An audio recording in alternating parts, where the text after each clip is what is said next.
Listen, I'm a junkie for showbiz autobiography, mostly from a sense of kitsch, I'll grant you, but occasionally one comes along that knocks your contacts out, and incredibly, seems to be actually written by the subject. If I might put a few your way, if you ever come across Milton Berle's, for instance, Mike and Bernie Winter's Shake a Pagoda Tree. George Burns' book on Gracie Allen's was a classic. And now please welcome this one. We'll have the author here and the person it's about. Strange that, Bob Monkhouse.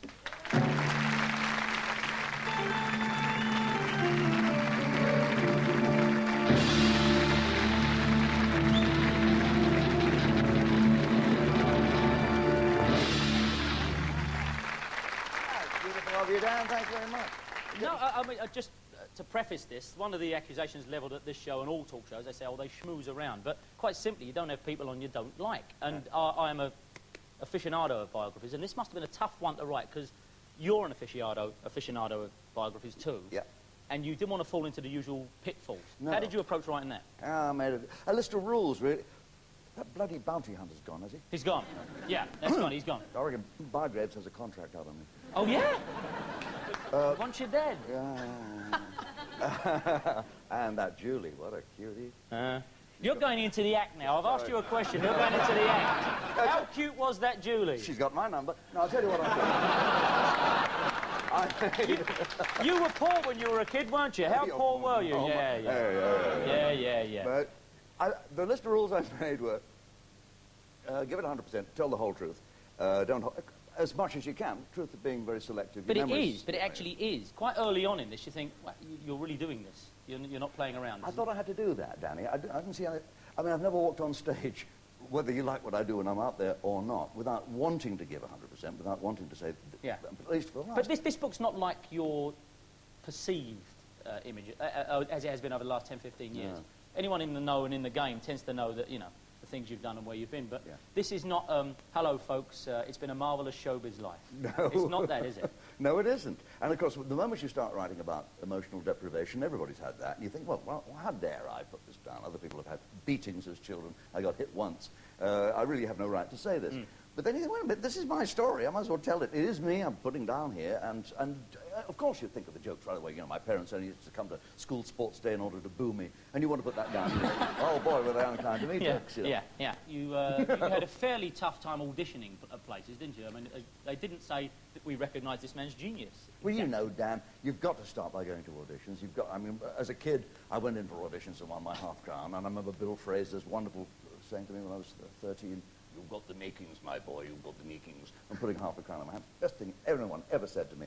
When I was 16, I was at school, and I thought, it's worth a beating, which I knew I'd get for playing Cookie Truant, to go to an audition for... Carol Levis was the eponymous hero of the Carol Levis Discovery Show.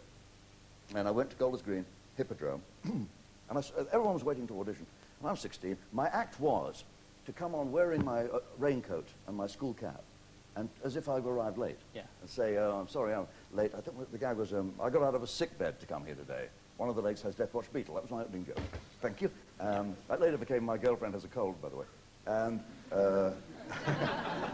follow me on this. My next one was, then I had trouble on the train with my ticket. The inspector said I should have one. That was my second joke. And then I was into, boy, do I come from a poor childhood. And so when he eventually called me up, Carol Levis was in the third row. I think he was asleep. And so his lieutenant said, next, number 36. So I went up on stage, and with my coat, said, I'm sorry I'm late. Now just get on with it. Never mind you're sorry you're late. Get on with it. Only I got out of a sick bed to come in. We don't want to hear any about your problem. Get on with your act, as seen act. I had trouble on the train with my ticket. Okay. And Carol Levis, the eyes opened, and he went, "Go home." The only two words I ever heard the great man speak. Go home. And you did go home and cry your eyes out, yeah? I sat in the bath naked and cried into a towel so my mother wouldn't hear me. Does that ever change when you die the death? I mean, no. One subject I am fascinated by when talking to comedians is, what is it actually physically like to die the death? And they always go, oh, and they make gags about it. But actually, honestly, what does it feel like when those hopefully rare nights you go out there, nothing? Oh, they stay in your memory. The successes fade, they blur. But the nights you've died, every comedian can name them. They can give you the date, the place, the time, the exact circumstances. You never forget it. When you're standing there, the flop sweat starts, and you start talking too quickly. Talking too quickly is a quick sign. You're doing that. you're fluffing. The sweat is cold. That's a strange thing when you're hot, when your sweat is cold. Your suit's too big. The suit's much too big for you. And you start shrinking away inside there. You know, sometimes you don't know what the hell is wrong. You're talking all the time. Well, you've got to keep talking. You must keep talking. There are one or two comedians who've had such repose they've actually stopped and asked the audience what's the matter. That takes a hell of a lot of brass neck. I have never had the courage to do that. Paul Daniels did the best one of all. Just before they introduced him, it was up in Billingham, to a club crowd. The guy went out to introduce him and said, "Ladies and gentlemen, before I bring out our entertainment this evening, I have to tell you that our beloved chairman, Bill, has died." And now here's Paul Daniels. And Paul came out, and strong men were weeping. I mean, really, the whole room. And Paul came out to do his act and said, God bless his eternal memory, Paul Daniels said, "Ladies and gentlemen, you didn't know that Bill was. Bill's gone. And we all feel pretty bad. And I don't want to do my act tonight. But this one's for you, Bill." Oh, excellent. How beautifully recovered. On that, that show with the brides and the boats, what was going on there? I have no idea, I swear to God. I wasn't there. I wasn't there at the time. They used to lay me in with, it was a camera trick. I was never there. You obviously get offered a hell of a lot of game shows. That one, I'd have thought you'd have said, even I can't. It's a hell of a show, but Well, it was very strange. But it was originated of a guy called Big Ron. And it was his honeymoon quiz and ran on Dutch television. And we bought it. I don't know why. I don't know why. We had two shows, a $64,000 question. I was going to do 3 years of that, and I was going to do 3 years of a thing called You've Asked For, an all-American. Oh, that should have been that one. Yeah. And that was pretty bad. I mean, as bad as the very first quiz I ever did, which was in 1952, and had the title Why? A question which was on everybody's lips the following day. I don't mind telling you. So I have no explanation for that aberration in my life. And because we're being wound up, I must get you. I know this story, but you must tell this. And there's no other gear change than getting into it. It's the gay burn thing. Oh, could you? I think we can. I think we can do that because it's like 1 o'clock in the morning or something. Please, well, give us. See, gay, as you know, what a name, Gay Burn. Would they really do that to a child today? But a long time ago they got that name. And Gay said, "Would you tell that story?" And I said, "Yeah, I'll tell it, but you know it has a heavy word in it." And he said, "Well, it's not you saying it; it's the guy you were auditioning." So he said it was okay. It's okay on Irish television. Now it's okay on Baker television. We did about 7,000 auditions for Bob Says Opportunity Knocks, a title still on your lips, I'm sure. And we went up and down the country, and there were so many wonderful stories came out of doing the auditions, but my favorite, I think, well, among my favorites was when we were in Glasgow. And it was freezing cold. It was January, but it was really cold. 1986, very, very cold. And we were at the Plaza Ballroom. I think it's called the Plaza. It's the one on the Irvine Road as you come out of Glasgow. And we were there from 8 o'clock in the morning. So we couldn't put the heating on because there's a fountain in the middle of the very famous fountain in the middle of the dance floor where Glaswegian youths have vomited for centuries. You can't heat the place up. The wishing fountain of vomit, I think. That's right. You warm the place up, you turn the heating on, you're going to get the effluvia. Yeah. So we're there with our gloves on, with coats on, and with scarves. So we look like this and we're auditioning. We've got one cameraman who's taping all the acts and a little performing area.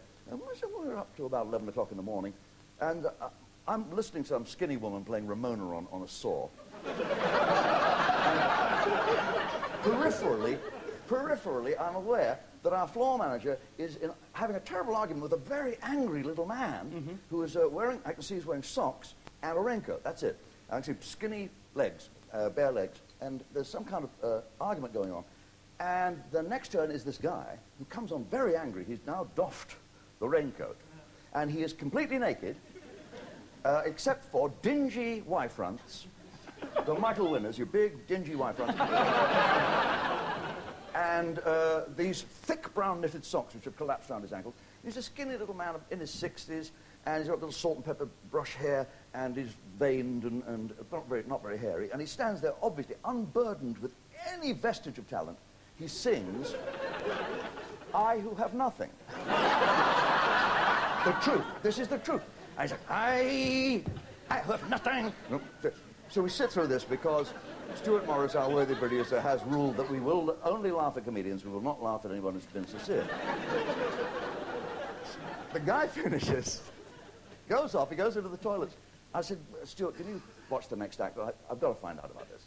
So now I go into the toilet, so I must know. And the guy is pulling his vest on, and he's obviously furious. And I said, excuse me. I said, I'm Bob Monkhouse. I said, I just have to ask you, what was the idea behind that? Oh, the whole idea is going, it's your man. It's your man. I said, what man is that? Your man there, the studio manager.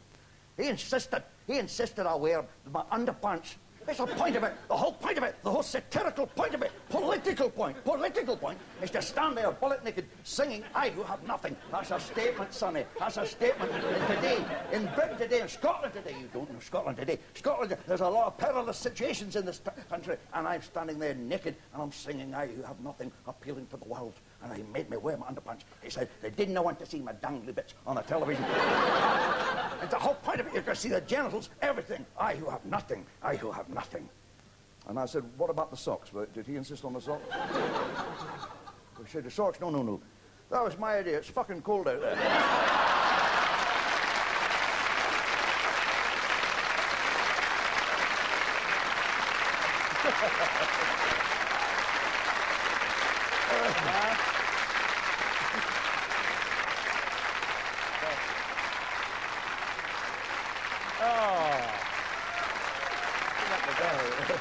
Cheers on the story. Listen.